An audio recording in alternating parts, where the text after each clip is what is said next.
Le doy la bienvenida. Hoy es 1 de junio, sábado de la 8ª semana del tiempo ordinario. Suplicamos la intercesión en la memoria obligatoria de San Justino Mártir. San Justino Mártir nació alrededor del año 100 después de Cristo en Flavia, Neápolis, hoy Nablus, en Palestina. Era hijo de una familia pagana de origen greco-romano. Desde joven, Justino se mostró muy interesado en la filosofía y la búsqueda de la verdad. Sus estudios lo llevaron a explorar varias escuelas filosóficas, incluyendo el estoicismo, el peripatetismo, el pitagorismo y el platonismo. ¿Cuál sería el estoicismo? El estoicismo predicó el valor de la razón al proponer que las emociones destructivas son el resultado de errores en nuestro diario vivir. El peripatetismo es lo que se hace durante un paseo. Son seguidores de la filosofía de Aristóteles. La denominación se debe a que en su escuela filosófica fundada en el año 335 a.C., en Atenas, la enseñanza se impartía de ordinario durante los paseos, de manera itinerante. El pitagorismo.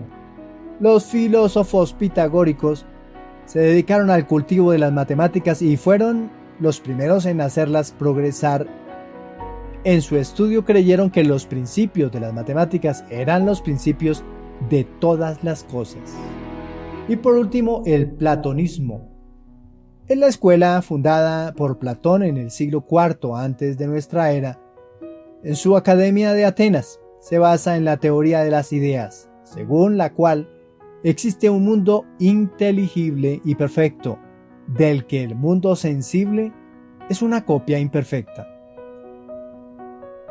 A pesar de sus profundos estudios en filosofía, Justino no encontró la verdad última en estas corrientes. Su vida cambió drásticamente cuando conoció a un anciano cristiano que le habló de Cristo y de las Escrituras. Este encuentro lo llevó a estudiar los textos cristianos, lo que culminó en su conversión al cristianismo alrededor del año 130 después de Cristo. Reconoció en el cristianismo la verdadera filosofía que respondía a sus anhelos más profundos.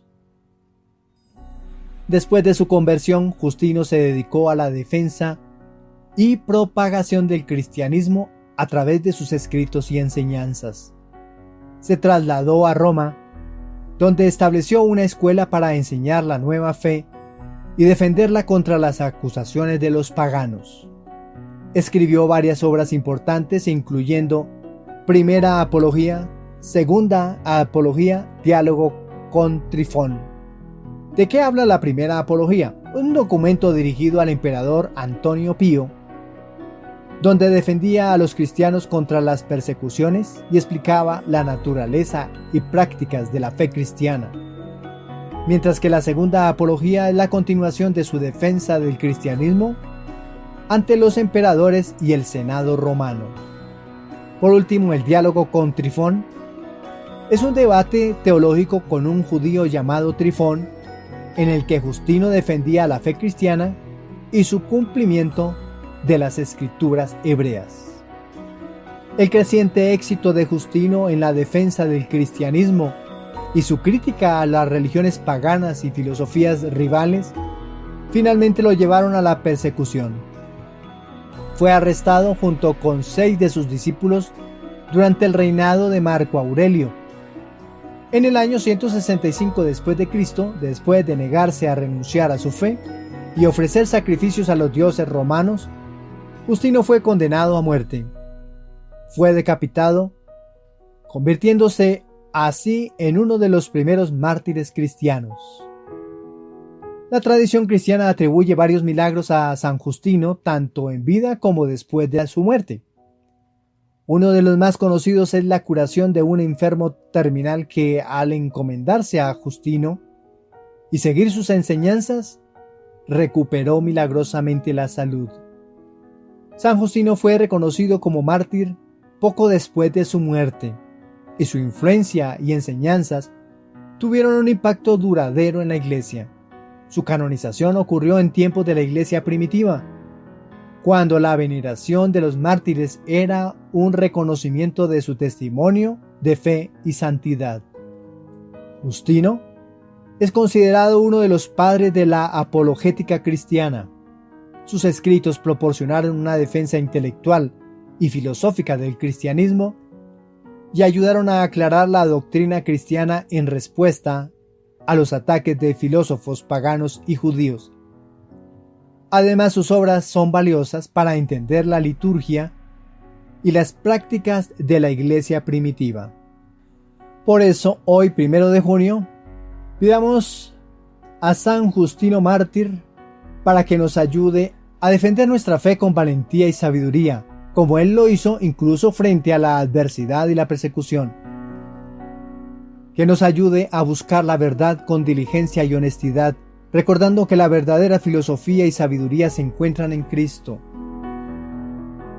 Supliquémosle que nos ayude a ser testigos valientes del Evangelio, dispuestos a soportar cualquier prueba por amor a Dios y a la verdad. Y por último, supliquémosle que nos ayude a tener un corazón abierto a la conversión y transformación, permitiendo que la luz de Cristo ilumine todas las áreas de nuestra vida. San Justino Mártir, intercede por nosotros para que, fortalecidos por tu ejemplo y tus oraciones, podamos vivir y defender nuestra fe con fidelidad y amor. Amén. Le invito a disponer su oído, la mente y el corazón para proclamar el Evangelio que se propone en la liturgia del día de hoy. Les proclamo la buena noticia de nuestro Señor Jesucristo, según San Marcos, capítulo 11, versículos desde el 27 hasta el 33. Y llegaron de nuevo a Jerusalén. Mientras Jesús caminaba por el templo, los sumos sacerdotes, los escribas y los ancianos se acercaron a él y le dijeron: ¿Con qué autoridad haces estas cosas? ¿O quién te dio autoridad para hacerlo? Jesús le respondió: Yo también quiero hacerles una sola pregunta. Si me responden, les diré con qué autoridad hago estas cosas. Díganme, ¿el bautismo de Juan venía del cielo o de los hombres? Ellos se hacían este razonamiento. Si contestamos del cielo, él nos dirá: ¿por qué no creyeron en él? ¿Diremos entonces de los hombres? Pero como temían al pueblo, porque todos consideraban que Juan había sido realmente un profeta, respondieron a Jesús: No sabemos. Y él les respondió: Yo tampoco les diré con qué autoridad hago estas cosas. Palabra del Señor. Nuestra reflexión para el día de hoy. Nuestra primera propuesta es la carta del apóstol Judas, versículo 17, versículo 20b hasta el 25. Hablemos de la carta propuesta para este día. La carta de San Judas es una epístola del Nuevo Testamento atribuido a Judas, hermano de Santiago, y por tanto posiblemente hermano de Jesús según la tradición cristiana, lo relatado en el Evangelio de Mateo capítulo 13 versículo 55 y San Marcos capítulo 6 versículo 3. Me refiero a un familiar de Jesús. La carta se dirige a los cristianos en general y tiene un carácter exhortativo. Su principal propósito es advertir contra los falsos maestros y exhortar a los creyentes a perseverar en la fe. La carta fue escrita en un periodo en que la iglesia primitiva enfrentaba diversas amenazas de falsos maestros que distorsionaban la doctrina cristiana. Estos individuos promovían un comportamiento inmoral y desviaban a los creyentes de la verdadera fe. Judas escribe con urgencia para combatir estas influencias y reafirmar la fe apostólica. Le invito a hacer lectura del texto bíblico de la carta a Judas antes de continuar nuestra reflexión. Profundicemos en el versículo 17. Pero ustedes, queridos, recuerden lo que predijeron los apóstoles de nuestro Señor Jesucristo. Judas exhorta a los creyentes a recordar las enseñanzas y advertencias de los apóstoles, subrayando la importancia de la tradición apostólica como fundamento contra las herejías. La memoria de estas predicciones fortalece la comunidad en tiempo de crisis. Versículos del 20b al 21. Edifíquense sobre su santísima fe y oren en el Espíritu Santo. Manténganse en el amor de Dios, esperando la misericordia de nuestro Señor Jesucristo para vida eterna. En estos versículos, el autor sagrado inicia en este versículo diciendo edifíquense y utiliza la palabra griega oikodomeo. Edificar, que implica construir y fortalecer sobre un fundamento sólido. Dice el mismo autor sagrado, edifíquense sobre su santísima fe. La palabra griega que utiliza es pistis, fe, la confianza y creencia en la doctrina apostólica. Y termina diciendo esperando la misericordia de nuestro Señor. La palabra misericordia que utiliza es elemosine, misericordia, actitud de compasión y perdón. Estos versículos contienen tres exhortaciones principales. 1. Edifíquense sobre su santísima fe, oren en el Espíritu Santo y manténganse en el amor de Dios, esperando la misericordia. ¿Qué podemos decir de edifíquense sobre su santa fe? La comunidad debe construir y fortalecer su vida espiritual sobre la base de la fe apostólica, lo que enseñan los apóstoles. La segunda propuesta, oren en el Espíritu Santo.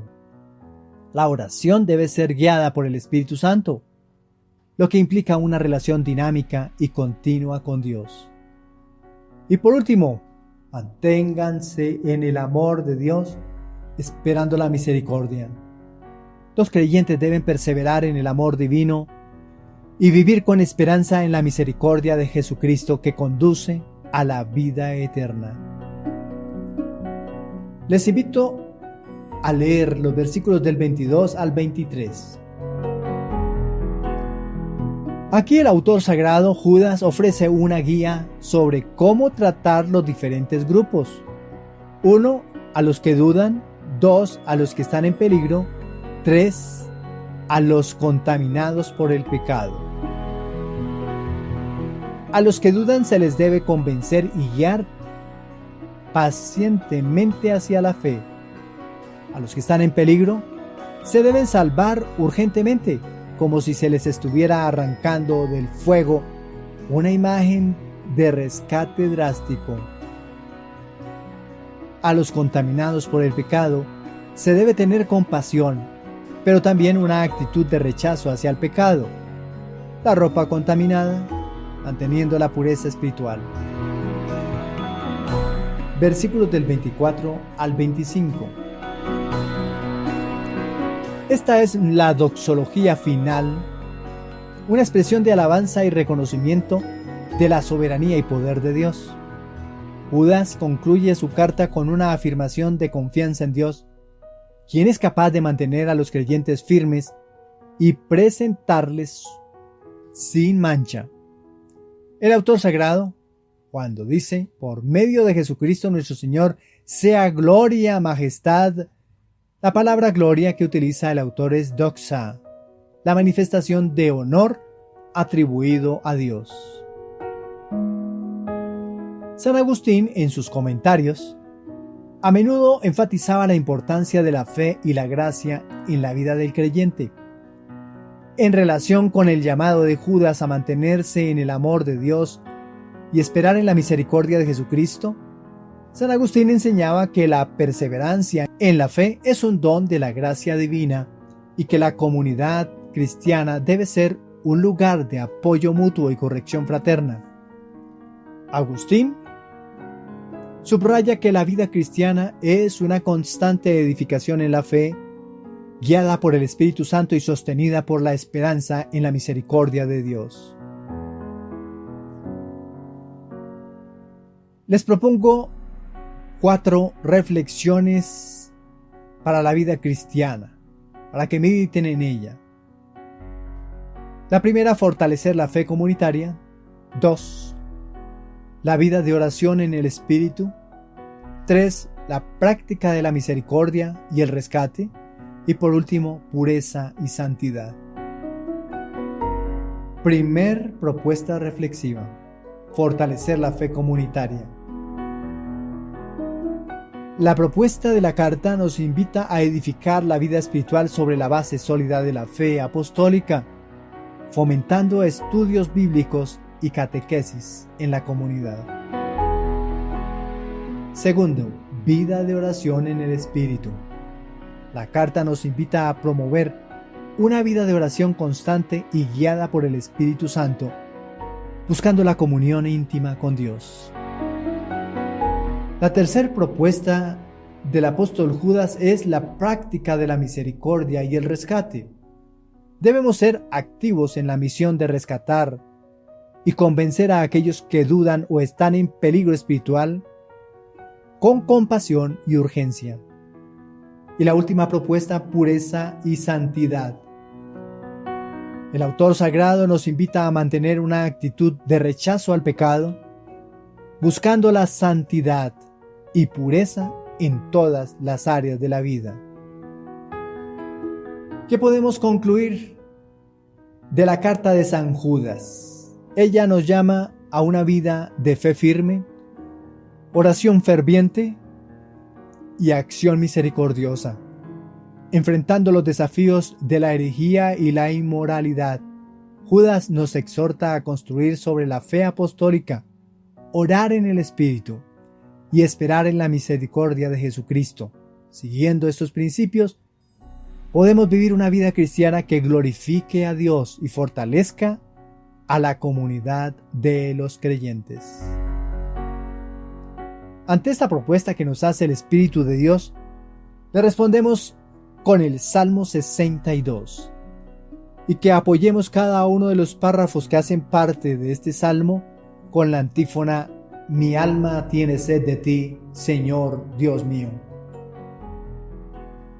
El título del Salmo 62 es un salmo de David compuesto durante su estancia en el desierto de Judá. Este salmo refleja una profunda búsqueda de Dios y una expresión de anhelo y deseo de comunión con Él, especialmente en un tiempo de aislamiento y dificultad. David se encontraba en una situación de persecución, probablemente durante la rebelión de Absalón, su hijo, y en medio de esta crisis expresa su ferviente deseo de la presencia de Dios. Profundicemos en los versículos que conforman el Salmo de hoy. Versículo 2. Oh Dios, tú eres mi Dios, por ti madrugo, mi alma tiene sed de ti. Por ti mi carne languidece, como tierra reseca, agostada, sin agua. El autor sagrado utiliza aquí la palabra Elohim para decir: oh Dios, tú eres mi Elohim. Dios, que refleja una relación personal y poderosa entre el salmista y Dios. Elohim sería el plural de El, el Dios de los dioses, superior a los demás dioses.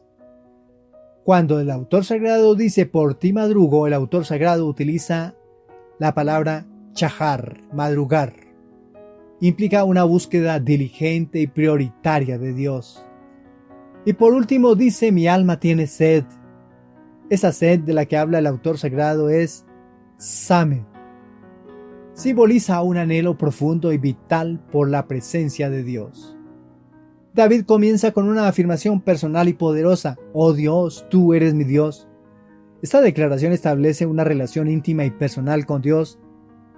La frase por ti madrugo, Ashajareka, sugiere una búsqueda diligente y temprana, simbolizando la prioridad de Dios en la vida del salmista.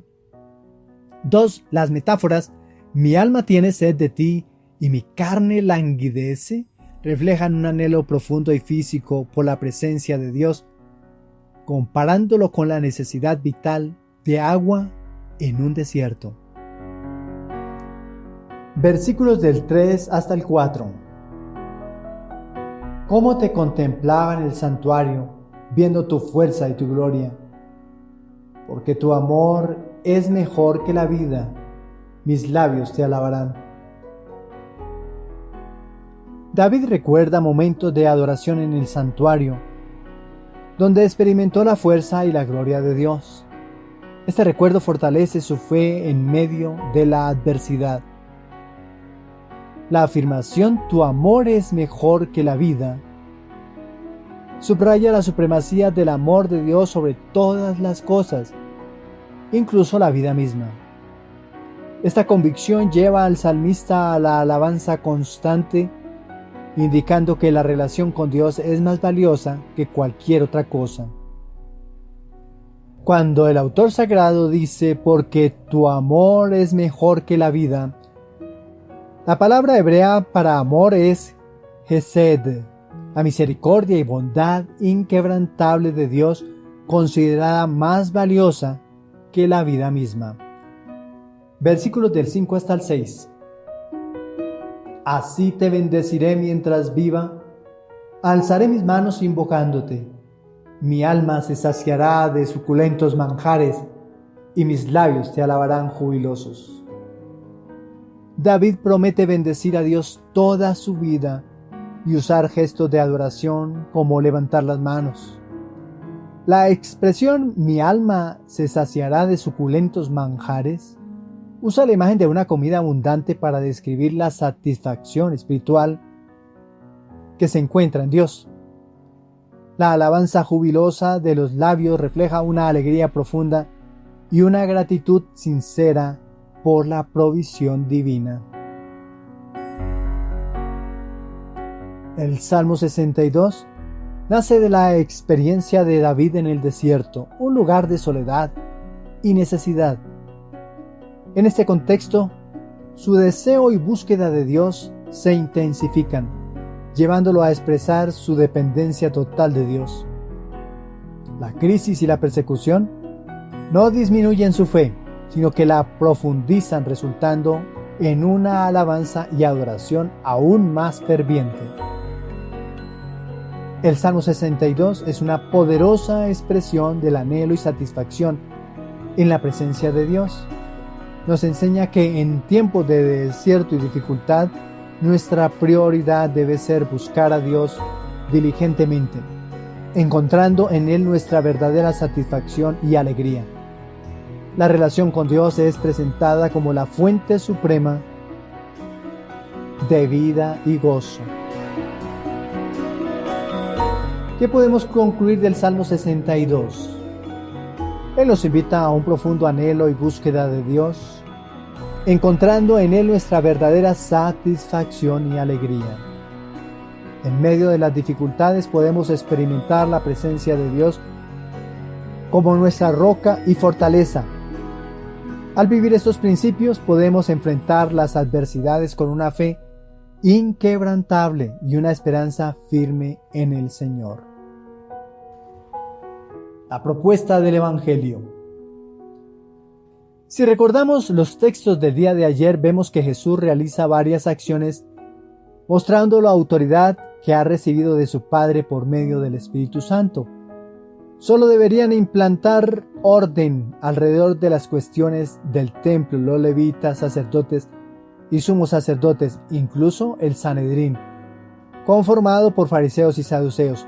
Pero Jesús ve que las cosas de su Padre se están convirtiendo en abuso en el cobro de animales para los sacrificios y la mezcla del dinero sagrado con los crímenes de que se sostienen diariamente.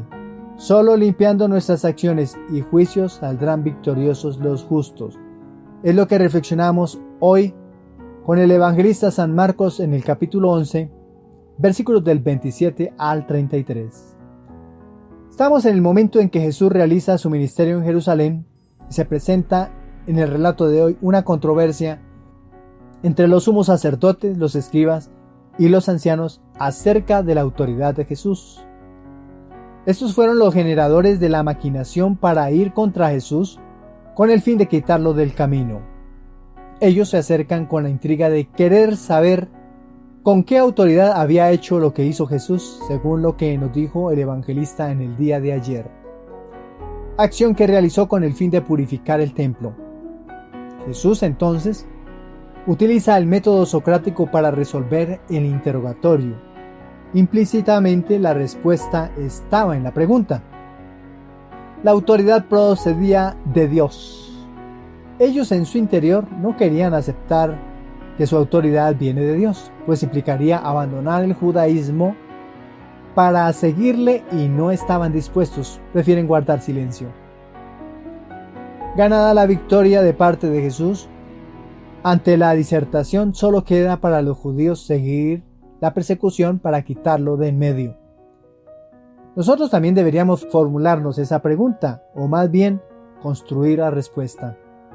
¿De quién procede la autoridad de Jesús? Ahora bien, ¿por qué aún no hemos tomado la decisión de dar ese paso de conversión, de abandonar de nuestra vida el egoísmo, la envidia, los celos, la mentira y todo aquello que nos aparta del amor verdadero de Dios, que es el amor a nuestros hermanos? Profundicemos entonces en el tema.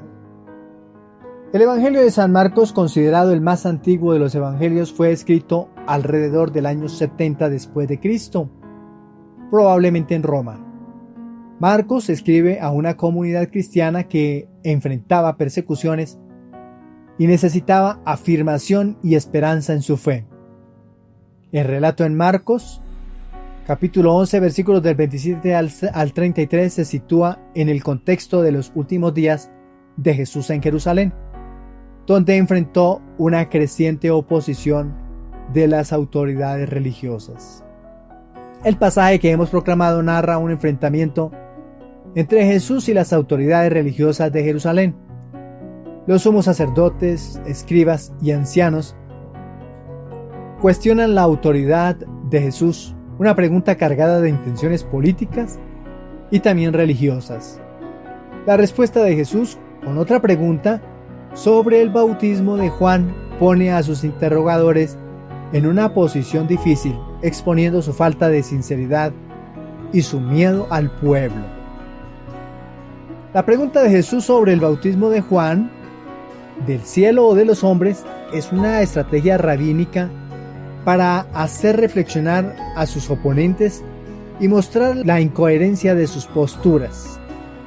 El término griego utilizado por el autor sagrado es exousia, traducido como autoridad. Es central en este pasaje.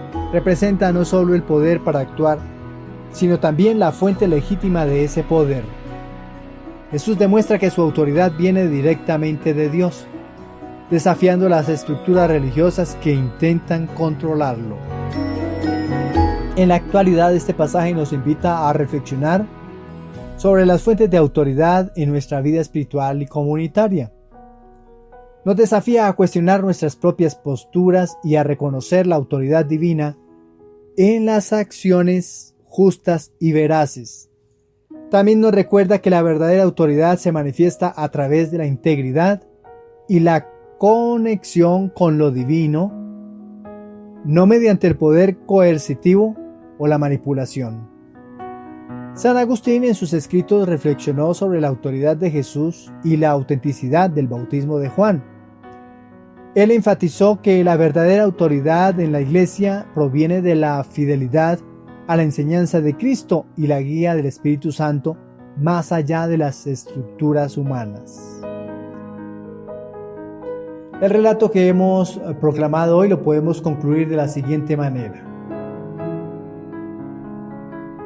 Nos enseña que la verdadera autoridad viene de la verdad y la justicia divinas. Debemos buscar la sabiduría y la guía de Dios en todas nuestras acciones, reconociendo que nuestra legitimidad y poder como creyentes provienen de nuestra relación con lo divino. Hoy pidamos al Señor la gracia de discernir y seguir su autoridad en nuestra vida diaria. Para todos un feliz día. Que el Señor nos colme de su alegría, también de su bendición.